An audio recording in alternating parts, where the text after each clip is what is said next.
નમસ્કાર, આપ જોઈ રહ્યા છો સ્પાર્ક ટુડે ન્યૂઝ. હું છું આપની સાથે માનસી રોહિત. સૌપ્રથમ તો આપ તમામ દર્શક મિત્રોનું સ્પાર્ક ટુડે ન્યૂઝમાં હાર્દિક સ્વાગત છે. મિત્રો, વાત કરીએ આપના બજેટની તો આવતીકાલે 1 ફેબ્રુઆરીએ જે બજેટ રજૂ થવા જઈ રહ્યું છે તે આપના નાના મંત્રી શ્રીમતી નિર્મલા સીતારમણ દ્વારા રજૂ કરવામાં આવશે, જેને લઈને દરેક ક્ષેત્ર અને દરેક વિભાગના લોકો દ્વારા પોતપોતાની આશાઓ સેવાઈ રહી છે. જેવી રીતે વાત કરીએ કે દરેક ક્ષેત્રના લોકો પોતાની માંગો રજૂ કરી રહ્યા છે અને કેટલીક જે એક્સપેક્ટેશન છે જે તેમના દ્વારા રજૂ કરવામાં આવી છે. આજે આપણે ખાસ વાત કરીશું બજેટને લઈને, જેને લઈને આજે આપણા સ્ટુડિયોમાં આપની સાથે જોડાઈ ગયા છે શ્રી અલોક શાહ સર, જેઓ સીએ છે, એન્ડ મનીષ બક્ષી સર, એમના દિવેશ પાઠક, અભિષેક નાગોરી સર અને ભરત ધરમસિંહ સર, સાથે સાથે વિરલ શાહ સર. સૌપ્રથમ તો આપ તમામનું સ્પાર્ક ટુડે ન્યૂઝમાં હાર્દિક સ્વાગત છે. સર, વાત કરીએ બજેટ 2023ની, જે આવતીકાલે શ્રીમતી નિર્મલા સીતારમણ દ્વારા રજૂ કરવામાં આવવાના છે, તો સર આપનું શું કહેવું છે કે જે 2022માં 34 લાખ કરોડનું બજેટ તેમના દ્વારા રજૂ કરવામાં આવ્યું હતું અને કેટલીક મુદ્દાઓ છે જેમના દ્વારા તેમના પર ભાર પણ મૂકવામાં આવ્યો હતો, તેના અમલીકરણને લઈને આપનું શું કહેવું છે? Thank you.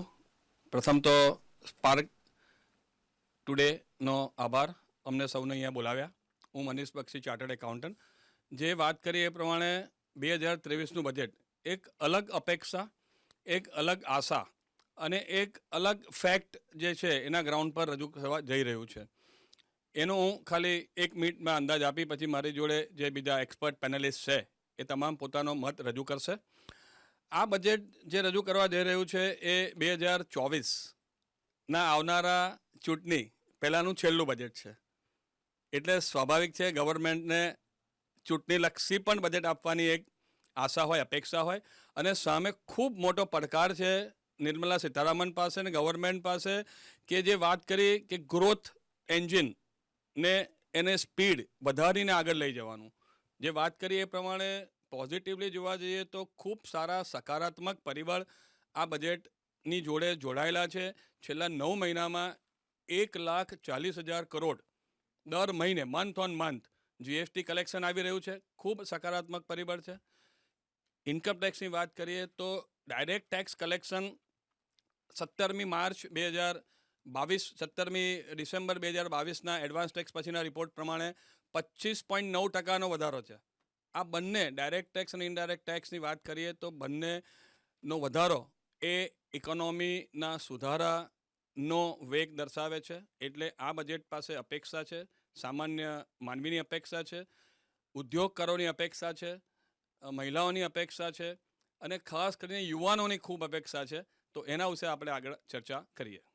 જી, ભારત દેશ કે જ્યાં સૌથી વધુ મધ્યમ વર્ગના લોકો રહેતા હોય છે, મધ્યમ વર્ગના લોકોની અપેક્ષાઓ ઘણી બધી હોય છે. તેમના સેલરી પ્રમાણે તેમની કેટલીક આશાઓ હોય છે જે આ બજેટમાં રજૂ થવા જઈ રહી છે. સર, આપનું શું કહેવું છે કે મધ્યમ વર્ગના લોકોની જે અપેક્ષાઓ છે તેને લઈને કેવી રીતના બજેટ બહાર પડવું જોઈએ? નમસ્તે બધાને. સ્પાર્ક ટુડેને સ્પેશિયલ થેન્ક્સ અમને ઇન્વાઇટ કરવા માટે. મારું એવું માનવું છે કે આ બજેટમાં મધ્યમ વર્ગ માટે ચોક્કસપણે કોઈક રાહત આવવાની પૂરેપૂરી શક્યતા છે. કારણ કે જે રીતે મારા કો પેનાલિસ્ટે કહ્યું કે આ ઇલેક્શન પહેલાંનું બજેટ છે, એટલે મધ્યમ વર્ગ માટે અમને એવું લાગે છે કે જે ટેક્સની સીલિંગ છે એમાં અને ટેક્સ રેટમાં ઘણા મેજર ચેન્જીસ આવશે. એટીસીની લિમિટ કે જે બધા ડિડક્શન્સ અને એના માટેની છે, એમાં પણ સુધારો કરવાની જરૂર દેખાઈ રહી છે અને એવું મધ્યમ વર્ગના લોકોનું પણ એક્સપેક્ટેશન છે. અને on the top of it કે જે એકચ્યુઅલી મધ્યમ વર્ગના ઘણા લોકો નાના બિઝનેસમાં અથવા પ્રોફેશનલ્સ છે એના માટે પણ કન્સેશન્સ ઘણા આવશે એવું દેખાઈ રહ્યું છે. જી સર, અત્યારે મેઇન મુદ્દો એવો ઉછળી રહ્યો છે કે ઇન્કમ ટેક્સમાં ફેરફાર થવાનો છે, જે 2014માં મોદી સરકાર દ્વારા કરવામાં આવ્યો હતો. ત્યારબાદ ઇન્કમ ટેક્સમાં અત્યારે હાલ જે કંઈ ફેરફાર થવાના છે એવું લોકો આશા રાખી રહ્યા છે કે આ રીતના ફેરફાર થશે. એના વિશે આપનું શું કહેવું છે? મેં આગળ કહ્યું એ રીતે કે ઇન્કમ ટેક્સના રેટ્સમાં મેજર ચેન્જ ઘણા લોકો એક્સપેક્ટ કરી રહ્યા છે. રેટ્સમાં ગવર્મેન્ટના પોતાના લિમિટેશન્સ પણ છે કે અત્યારે જે લિમિટ 2,50,000થી 5 લાખની વચ્ચેની જે લિમિટ છે એમાં ચેન્જ આવવાનું ઘણા બધા લોકોનું માનવું છે. અને હું મારા બીજા કો સ્પીકરને પણ રિક્વેસ્ટ કરીશ કે એ પણ એમના મંતવ્યો જણાવે. અભિષેક. મારું સ્પષ્ટ માનવું છે કે 2.5 લાખની limit minimum cost inflation index જોતા મિનિમમ 4 લાખ થવી જોઈએ. મિત્રો, ઇન્કમટેક્સ રેટનો જે ડિસ્કશન છે એ દરેક બજેટ વખતે થાય છે, પણ એમાં મારો એક મંતવ્ય એવું છે કે we are one of the lowest taxed country. એટલે જે ટેક્સ રેટ્સ છે ઇન્ડિયામાં ઇન્ડિવિજ્યુઅલ્સ અને કંપનીઝ ઉપર, એ one of the lowest in the world છે. પણ જે ઇન્ફ્લેશન વધ્યું છે છેલ્લા 2-3 વર્ષમાં, and inflation is always a side effect of growth. એટલે ગ્રોથ થાય તો ઇન્ફ્લેશન થાય, અને એક બેલેન્સિંગ એક્ટ છે જેમાં એટલીસ્ટ નિમ્ન અને મધ્યમ વર્ગને 30,000 થી 40,000ની બચત થાય ટેક્સમાં. એવા સ્ટેપ્સ ગવર્મેન્ટને લેવા જોઈએ, જેમાં મનીષભાઈ કહ્યું એ પ્રમાણે જે 2.5 લાખની લિમિટ છે એ થોડી 1.5 કે 2 લાખ વધારીને, અને જે 80Cમાં 1,50,000ની લિમિટ ઘણા વખતથી વધી નથી, એને એટલીસ્ટ આ વખતે ડિમાન્ડ છે કે 2.5 lakhs એને કરીએ. કારણ કે ઘણા બધા ઇકોનોમિસ્ટનું એવું પણ માનવું છે કે હમણાં જે ગ્લોબલી આપણે રિસિઝન જોઈ રહ્યા છીએ, એમાં one of the key factor which can save Indian economy is the saving tendency of Indian public. તો એમને પણ બૂસ્ટ આપવા માટે જે સેવિંગ્સની લિમિટ છે 80Cમાં ટેક્સ છૂટ આપવાની, જે 1.5 lakhs છે, એને 2.5 lakhs કરીએ તો એના 2 ફાયદા થશે. એક તો લોકોને ટેક્સમાં સેવિંગ મળશે, એમને બચત થશે, અને બીજી બાજુ ઇકોનોમીને પણ એમાં બૂસ્ટ મળશે જે લોકો સેવિંગ કરશે. તો થેન્ક યુ. જી સર, હાલ તો એવી જ માંગ ઉઠી રહી છે કે 2.5 લાખથી 5 લાખ સુધી તેની લિમિટ થઈ જવી જોઈએ. જી સર, આપનું શું કહેવું છે એના વિશે? જે રીતે નરેન્દ્ર મોદીની ગવર્મેન્ટ નેક્સ્ટ ઇલેક્શન 2024નું ફેસ કરવાની છે, અને ઇન્ડિયા 5 ટ્રિલિયન ઇકોનોમીમાં લઈ જવાની વાત છે, ત્યારે ઇન્ડિયામાં ઇઝ ઓફ ડુઈંગ બિઝનેસ પણ હોવું જોઈએ. અને એના માટે ઘણા બધા ચેન્જીસ આ ગવર્મેન્ટ પાસેથી અપેક્ષાઓ છે, અને બજેટ પહેલાં ડેફિનેટલી એ બધા ચેન્જીસ આપણે જોઈ શકશું કદાચ. ઘણા બધા ક્લેરિફિકેશનોની પણ અપેક્ષાઓ છે. ફોર એક્ઝામ્પલ, ઇન્કમ ટેક્સની અંદર reserve bank of India for example એમણે લાવ્યું છે કે આ વખતે ડિજિટલ કરન્સી જે બહાર પાડવાની, પરંતુ ઇન્કમ ટેક્સમાં એક પ્રોવિઝન છે કે 10,000 રૂપિયા કરતાં ઉપરનો જો તમે ખર્ચો કરો તો એ બાદ મળી શકતો નથી.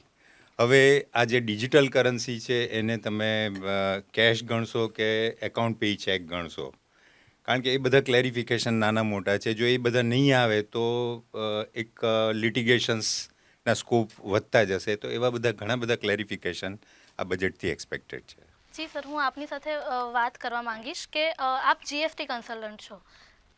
જી, તો આપનું શું કહેવું છે એના વિશે?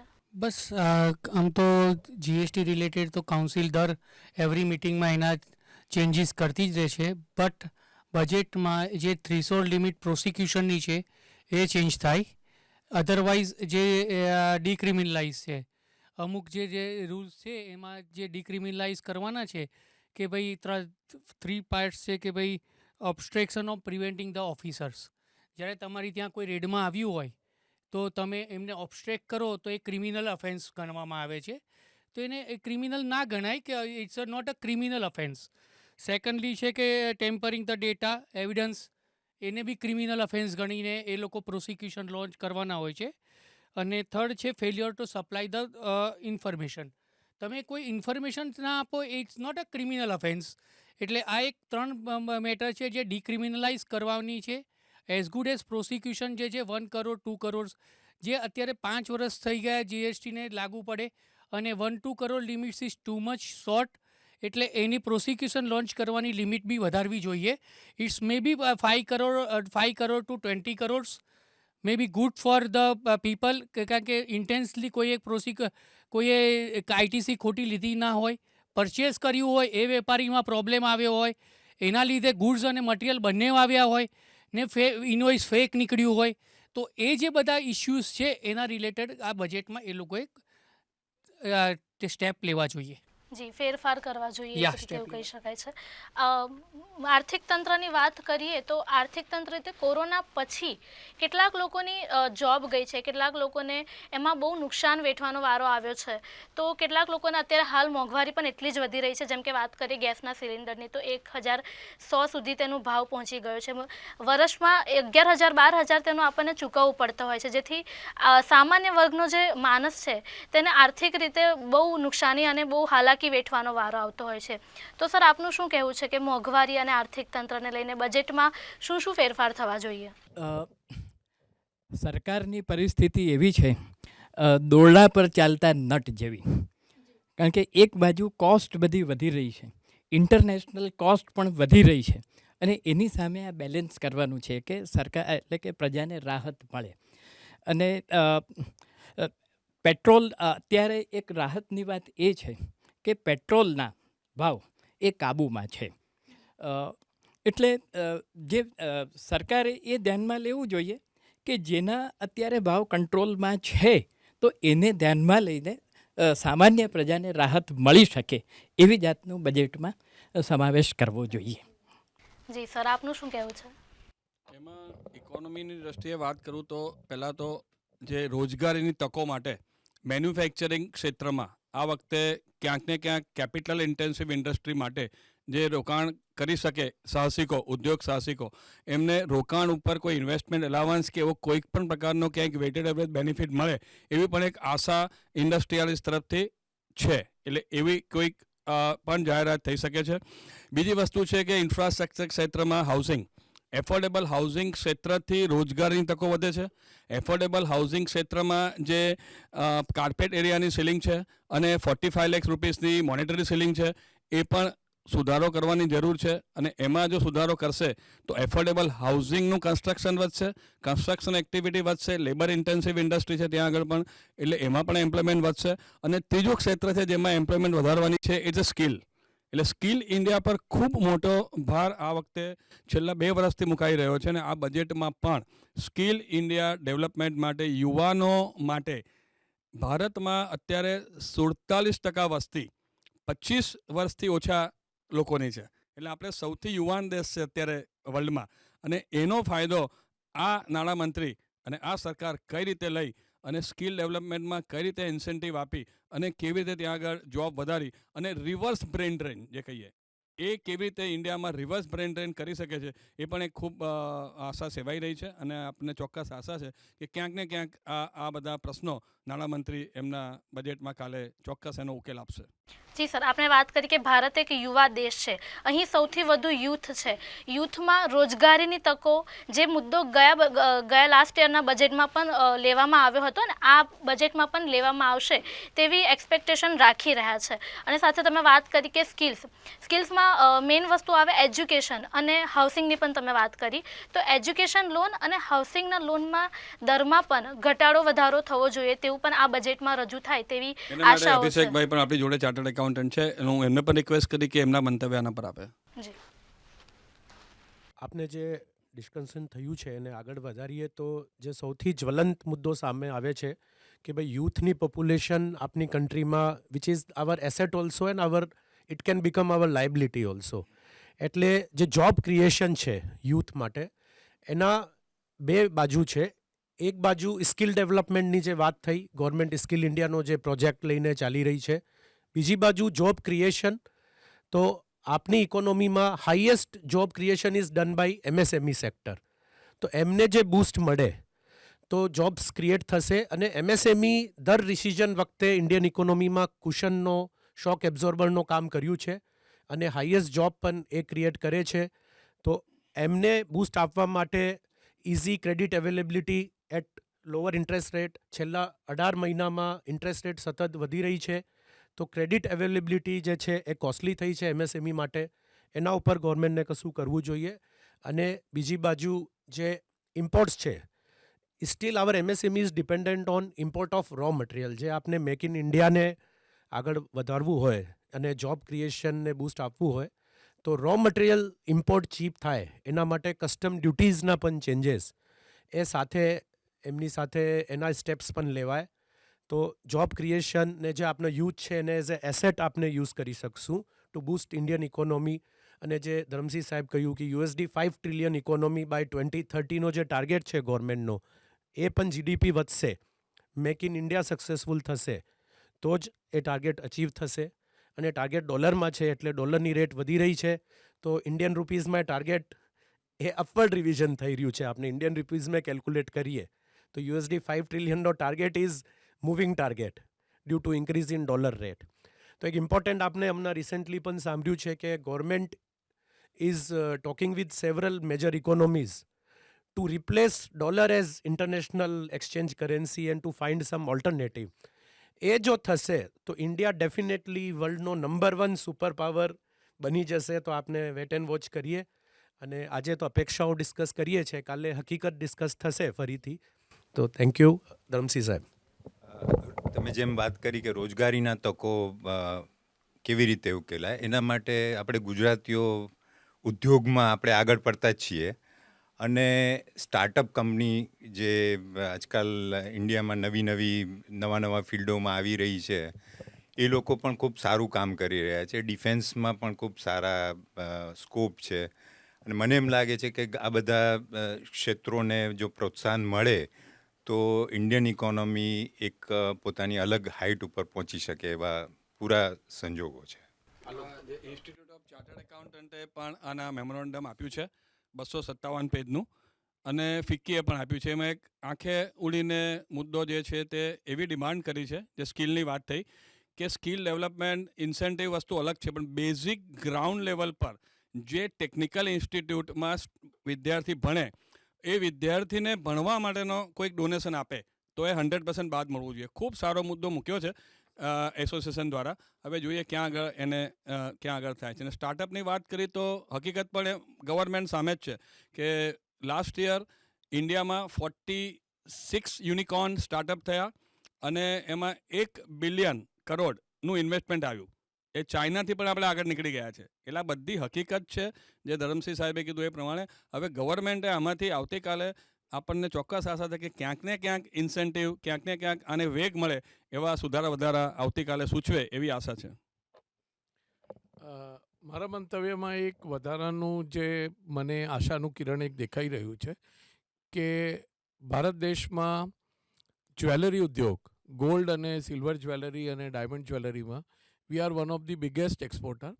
અને ત્યાં એવી એક આશા સેવાઈ રહી છે કે સોના પર જે અત્યારે હાયર કસ્ટમ ડ્યુટી છે, એ સોનાના વેપારીઓ, ઉદ્યોગકારો એવું વિચારી રહ્યા છે કે જો એમાં રિડક્શન આવે તો એ કસ્ટમ ડ્યુટી એમની ઓછી થાય, એને કારણે એ ઉદ્યોગને પ્રોત્સાહન મળશે અને એમાં પણ ઘણી બધી રોજગારીની તકો છે, એને પણ એક વેગ મળશે એવું મારું માનવું છે. જી સર, ઉદ્યોગીકરણને લઈને આપનું શું કહેવું છે કે ઉદ્યોગીકરણના કારણે કેટલીક રોજગારીની તકો છે જે ઊભી થઈ શકે છે? બહુ સરસ. રોજગાર વિશે જે વાત થઈ, હવે 30-40 વર્ષ પહેલાં એવું હતું કે દરેક જણે ડૉક્ટર કે એન્જિનિયર જ થવું હતું. પણ અને હવે એવું છે કે જે સ્કિલ ઇન્ડિયાની જે વાત થઈ છે, એટલે એમાં ફક્ત ડૉક્ટર કે ફક્ત એન્જિનિયર કે ફક્ત પ્રોફેશનલ એવું નહીં, જુદા જુદા વિવિધ ક્ષેત્રોમાં સ્કિલનો વિકાસ થાય. એટલે એથી એક બાજુ બેરોજગારી હોય અને બીજી બાજુ સ્કિલ્ડ પ્રોફેશનલ્સ કે એ સ્કિલ્ડ વર્કર્સ મળે નહીં. આ જે છે એ ખાઈ જે છે એ નાબૂદ કરી શકાય. હું આશા રાખું છું કે બજેટમાં આને લગતું આવશે. બીજું, ઉદ્યોગોની જ વાત નીકળી છે તો ઉદ્યોગો, કોઈ પણ ઉદ્યોગ હોય, એમની જે મેનેજમેન્ટ પોલિસી હોય તો એ કાયદાને ઇગ્નોર ન કરી શકે. એટલે કાયદાનું પણ ધ્યાન રાખવું પડે. એમાં એક કંપની લો છે. હું ગમ્મતમાં કહું છું કે કંપની લોમાં અને બીજા પણ કાયદામાં અત્યારે એટલા ચેન્જીસ ફાસ્ટ થઈ રહ્યા છે. એટલે હું ગમ્મતમાં કહું છું કે આપણે સવારે ભગવાનનો દીવો કરતા હોય એ જ નિયમિતતાથી ત્યાર પછી જોવું પડે કે આજે કશું નવું આવ્યું છે કે નહીં. પ્રોફેશનલ તરીકે અમારી ફરજ છે કે જે કાયદાઓમાં ફેરફાર થાય એ અમારે એની જાણકારી રાખવી જોઈએ. પણ અમે તો જાણકારી રાખીએ, પણ બિઝનેસમેનને એમની પોલિસીમાં ફેરફાર કરવાનો એ વધારે અઘરું પડે છે. એટલે એટલા માટે મારું એક સૂચન એવું છે કે જેવી રીતે મોટાભાગના ઇન્કમ ટેક્સના એટલે રાધર ડાયરેક્ટ ટેક્સીસ ઇનડાયરેક્ટ ટેક્સીસના જે ફેરફારો હોય છે પોલિસી ડિસિઝન્સ ઓર પોલિસી ચેન્જીસ એ બજેટમાં રાખવામાં આવે છે. એ જ રીતે કંપની લો છે કે આઈબીસી છે, ઇન્સોલ્વન્સી એન્ડ બેન્કરપ્સી કોડ, તો એમાં પણ એક પિરિયોડિકલ ચેન્જ કરવામાં આવે છે કે 6 મહિને કે વર્ષે. અને હા, જે એકદમ જરૂરી ચેન્જ હોય, જે લોકોની સુખાકારી માટે જરૂરી હોય, તો એમાં ફાસ્ટ ચેન્જ કરવામાં આવે એનો વાંધો નથી. પણ જેને એવોઇડ કરી શકાય એવા ચેન્જીસ જો છાસવારે ન કરવામાં આવે તો વધારે સારું. અને બીજું, આ જે છાસવારે જે ચેન્જ કરવામાં આવે છે એની એક આડઅસર વેબસાઇટ પર પડી છે. આપણે ઇન્કમટેક્સની વાત કરીએ કે કંપની લોની વાત કરીએ કે જીએસટીની વાત કરીએ, એમાં એવું થાય છે કે આ ફેરફારો થાય છે એની સાથે એ વેબસાઇટ છે એ પેસ મિલાવી શકતી નથી. એટલે એ કારણે આ ચેન્જીસ પણ ઓછા થાય તો જેથી વેબસાઇટની પણ એફિશિયન્સી વધે અને તેથી ઇઝ ઓફ ડુઈંગ બિઝનેસ પણ થાય. Thank you. જી જી સર, આપનું શું કહેવું છે આના વિશે? દિવેશ સરે જે કીધું કે સર્ક્યુલર અને નોટિફિકેશન, એમાં તો જીએસટી તો આગળ જ છે, સૌથી હાઈએસ્ટ સર્ક્યુલર અને નોટિફિકેશનમાં. એવરી વીક એવરી મંથ એટલા નોટિફિકેશન આવે છે, ક્લેરિફિકેશન આવે છે. આજે 5-7 વર્ષ થયા પછી બી પરિસ્થિતિ એવી છે કે દર અઠવાડિયે એક નોટિફિકેશન કે એક સર્ક્યુલર આપી દે છે. હવે જે કન્સલ્ટન્ટ પ્રોફેશનલ સમજે, અકાઉન્ટન્ટને સમજાવે એ પહેલાં તો એને ઇમ્પ્લિમેન્ટેશન હોય છે. એટલે જે સાહેબે કીધું એ 100% સહી છે કે તમારે અત્યારે જે બજેટમાં જે બી ચેન્જીસ કરવા હોય કરો, clarification or notification it required તો વર્ષમાં મંથલી નક્કી કરો કે વર્ષમાં 2 વખત જ આપીશું કે 4 વખત આપીશું.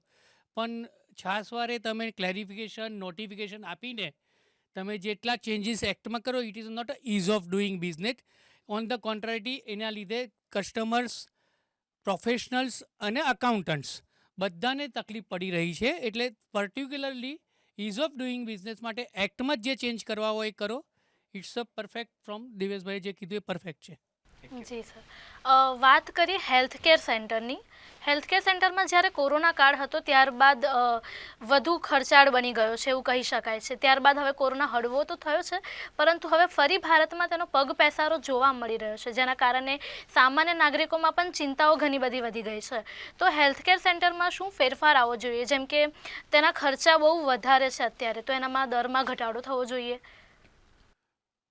મને એવું લાગે છે કે બજેટમાં નોર્મલ કોર્સમાં ગવર્મેન્ટ એમની આગામી આખા વર્ષના ઘણા બધા જે મેજર સ્ટેપ્સ લેવાના છે એ પણ અનાઉન્સ કરે છે.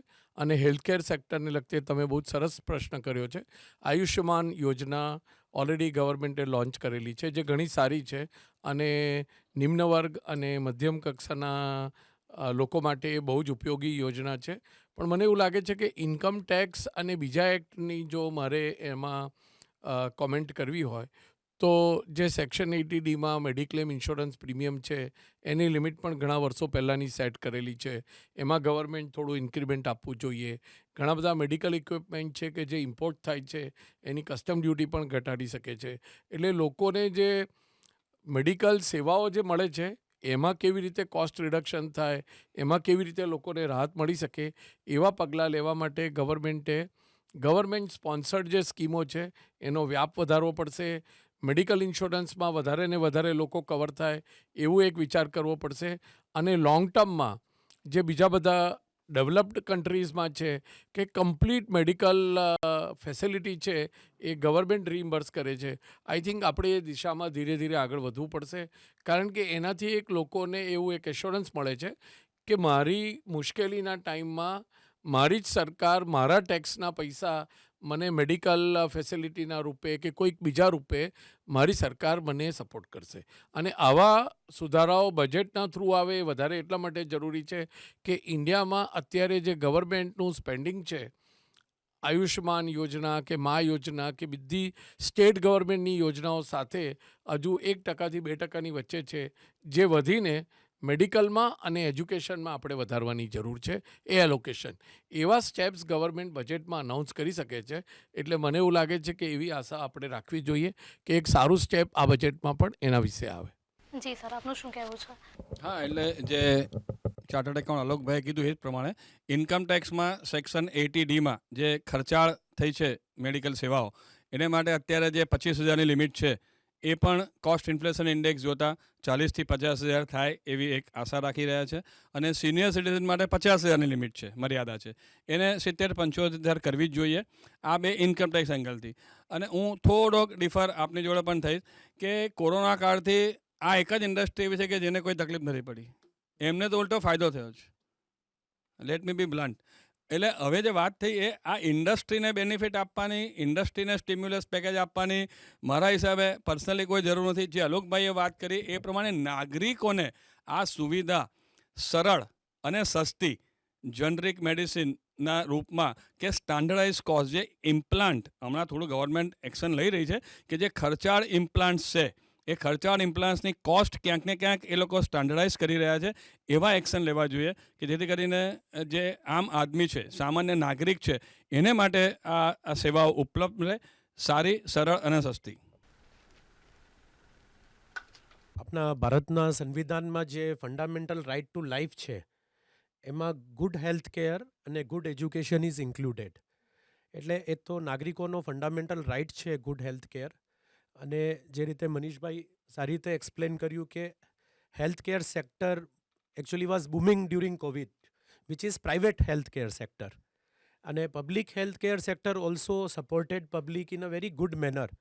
પણ આપણે જે પબ્લિક હેલ્થ કેર સિસ્ટમની ક્વોલિટી એ આપને એચીવ કરવી હોય તો આઈ થિંક આપને લોમાં સર્ટેન ચેન્જીસની જરૂર છે કે જે બ્યુરોક્રેટ્સ છે અને MLA અને MP છે એમના માટે કમ્પલસરી કરીએ કે પોતાનો કે એમના ફેમિલીનો ઇલાજ જે એમને જ્યારે કરાવવાનું હોય તો they have to use public hospitals. Then you see કે કઈ ક્વોલિટી થાય આપને પબ્લિક હેલ્થ કેર સિસ્ટમની. અદરવાઇઝ ધીસ ટાઈમ ઓલ્સો આપણે જે 2020 અને 21માં જોયું કે કોવિડના આપને જે સારવાર માટે everybody was dependent on private health care system because government health care system was also full to its brim. એટલે it was not able to support the large number of inflow of patients. એટલે private health care સેક્ટરને boost મળ્યું. મનીષભાઈ, that is the real side of Covid. But ખરેખર જે આપણે public health care system છે એના ઉપર જે ખર્ચો થાય છે એ પ્રમાણે એની જે ક્વોલિટી ઓફ ટ્રીટમેન્ટ અને ફેસિલિટી છે એ નથી. So that is most important part કે લોકોનો ફેથ એમાં રહે પબ્લિક હેલ્થ કેર સિસ્ટમમાં, તો જ જે વ્યવસ્થિત રીતે અને એટ એ રાઇટ કોસ્ટ લોકોને હેલ્થ કેરનો લાભ મળશે. જી, ગવર્મેન્ટ સેક્ટરમાં જે હોસ્પિટલ્સ છે, જે હેલ્થ કેર સેન્ટર છે, ત્યાં સ્વચ્છતા, જેમ કે નરેન્દ્રભાઈ મોદી આપણા જે વડાપ્રધાન છે તેમના દ્વારા સ્વચ્છતા અભિયાન હાથ ધરવામાં આવ્યું છે અને તેમને સ્વચ્છતાને વધુ ભાર મૂક્યો છે. તેવી જ રીતે જે ગુડ ક્વોલિટી છે તે ક્યાંક ને ક્યાંક જોવા નથી મળતી તેવું કહી શકાય છે કેટલીક જગ્યાએ. જી સર, આપનું શું કહેવું છે? વિદેશોમાં જેવી રીતે હોસ્પિટલ વ્યક્તિ જ્યારે બીમાર પડે ત્યારે પબ્લિક હોસ્પિટલમાં ટ્રીટમેન્ટ લેતો હોય છે. જો અહીંયા પણ એ જાતની સુવિધાઓ ઊભી થશે તો સામાન્ય, જેમ એમણે પણ કહ્યું કે ગમે તેટલો વ્યક્તિ ઊંચા હોદ્દા ઉપર હોય પરંતુ હેલ્થ કેર માટે એ ગવર્મેન્ટ પબ્લિક સર્વિસીસ લેતો થશે ત્યારે એ સિસ્ટમની અંદર આપણો વિશ્વાસ વધારે ને વધારે વધતો જશે. અને ત્યારે જ આપણે સાચી જેને કહીએ કે આપણે હેલ્થ કેર માટે જે વિચાર કરીએ છીએ એ આપણો પૂરો થયો ગણાશે.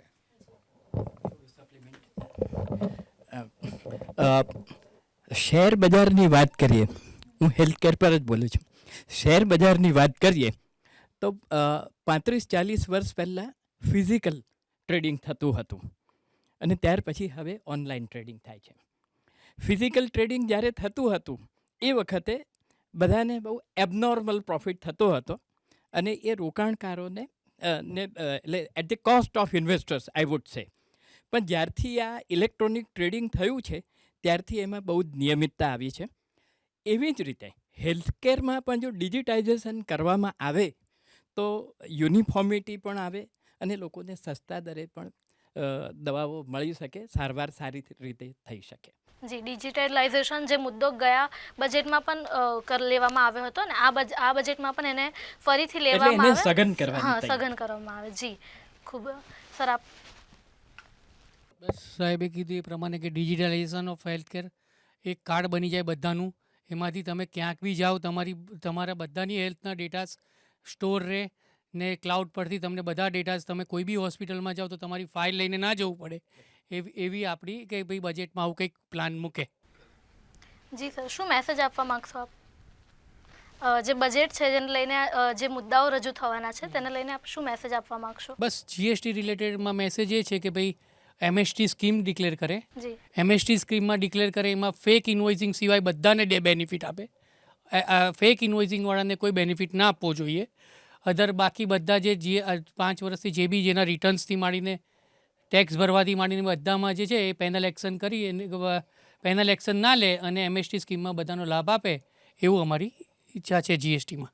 જી સર, આપ શું મેસેજ આપવા માંગશો? મનીષભાઈએ કહ્યું એ પ્રમાણે હવે 2024ની ચૂંટણી પહેલાંનું આ છેલ્લું બજેટ છે, એટલે પોપ્યુલિસ્ટ બજેટ તો આવશે એ આપણે આશા રાખીએ છીએ. પણ એમાં એ ધ્યાન રાખવામાં આવે કે ભલે એ પોપ્યુલિસ્ટ બજેટ હોય પણ ખરેખર બધાને રાહત મળે, એ મુદ્દો ધ્યાનમાં રાખવામાં આવે. જી, મારું એવું માનવું છે કે એક મુદ્દો જે ડિસ્કશનમાં આવવો જોઈએ કે નાણામંત્રીએ ઉદ્યોગોને, કેપિટલ માર્કેટને અને બધાને સારું લાગે અને સરળ બનાવે એવું બજેટ આવવું જોઈએ. બધા જ લોકો બહુ આશાવાદી છે આ સરકાર પાસેથી અને નાણામંત્રી પાસેથી. નિર્મલા મેડમનું આ 5મું બજેટ છે, એટલે she is a seasoned finance minister અને એમની પાસેથી ઉદ્યોગકારોને, અને પોતે પણ એક એવા ફેમિલી બેકગ્રાઉન્ડમાંથી આવે છે. આપણા પ્રાઇમ મિનિસ્ટર મોદી સાહેબ પણ કે જે એક નાના માણસમાંથી આટલી મોટી પોઝિશન પર પહોંચ્યા છે, એટલે એ લોકોને નાના અને મધ્યમ વર્ગના લોકોની શું તકલીફ છે એમને સમજ છે, એટલે એ પ્રમાણેનું બજેટ આવશે એવું મારું પર્સનલી માનવું છે. નિર્મલા સીતારામનજીએ ગયા અઠવાડિયે જ બહુ સ્પષ્ટ પ્રેસ કોન્ફરન્સમાં કીધું હતું કે મને નાના અને મધ્યમ જે નાગરિકો છે, આમ આદમી, એમની સમસ્યાઓ ખ્યાલ છે. એટલે આશા ચોક્કસ રખાય કે ઇન્કમ ટેક્સમાં અને બીજી બધી રીતે આપણને આમ આદમીને ક્યાંક ને ક્યાંક બેનિફિટ થાય.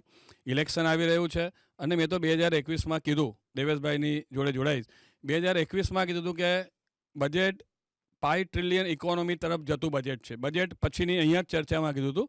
તો હવે એ 5 ટ્રિલિયનમાંથી 3.1 ટ્રિલિયન તો આપણે થઈ ગયા છે અને 2025-26માં 27 પહેલાં કદાચ આપણે અચીવ કરીશું તો આવનારું બજેટ, આવતીકાલનું બજેટ સામાન્ય નાગરિકોની અપેક્ષાઓ પાર પાડે અને જે અત્યારે ગુડ લેવલ પ્લેઇંગ ફિલ્ડ છે, શરૂઆતમાં વાત કરી એ પ્રમાણે, હવે આ બજેટ લાંબા ગાળાના વિકાસને વેગ આપનારું અને 10 ટ્રિલિયન ઇકોનોમી તરફ જનારું બજેટ આ હોવું જોઈએ. સ્પાર્ક ટુડેના વ્યૂઅર્સ માટે મારો એક જ મેસેજ છે કે taxes are the cost we are paying for civilisation. એટલે આપને ગવર્મેન્ટ તરફથી ઘણી બધી અપેક્ષાઓને આશાઓ રાખીએ છીએ, જેવી રીતે જીએસટીમાં ડીક્રિમિનલાઇઝેશનની વાત કરી, દેવેશભાઈ ઇઝ ઓફ ડુઈંગ બિઝનેસની વાત કરી, તો વિથ રાઇટ્સ કમ્સ ડ્યુટીઝ. તો ગવર્મેન્ટના જે લોસ છે એ સરળ થાય, એમનો એડમિનિસ્ટ્રેશન ઇઝી થાય, એના માટે આપને પણ કમ્પ્લાયન્સ અને ટેક્સ પેમેન્ટની જે ડ્યુટી છે એ સારી રીતે આપને પરફોર્મ કરવી જોઈએ. તો ઓટોમેટિકલી સામેની બાજુ ઇઝ ઓફ ડુઈંગ બિઝનેસ થશે દેવેશભાઈ. તો there are 2 sides of coin and that is my message to the viewers. 2030માં 5 ટ્રિલિયનની economy is of doing business જો હશે તો આપણે ડેફિનેટલી પહોંચી શકશું. આપણા ઉદ્યોગકારો અને આપણા જે બિઝનેસમેન છે એ લોકો રિયલી જગતની કોઈ પણ કોમ્પિટિશનને પહોંચી વળવા માટે સમર્થ છે. પરંતુ આપણા જો કાયદા સરળ હશે અને એનું કમ્પ્લાયન્સ નાનામાં નાનો બિઝનેસમેન ઇઝીલી જો કરી શકશે તો આપણે ચોક્કસ વિશ્વમાં કોઈ પણ મોટામાં મોટી કન્ટ્રી સાથે, એમના ધંધાના ઉદ્યોગો સાથે આપણે કોમ્પિટ કરી શકશું. અને એ જ અપેક્ષાઓ છે આ બજેટથી.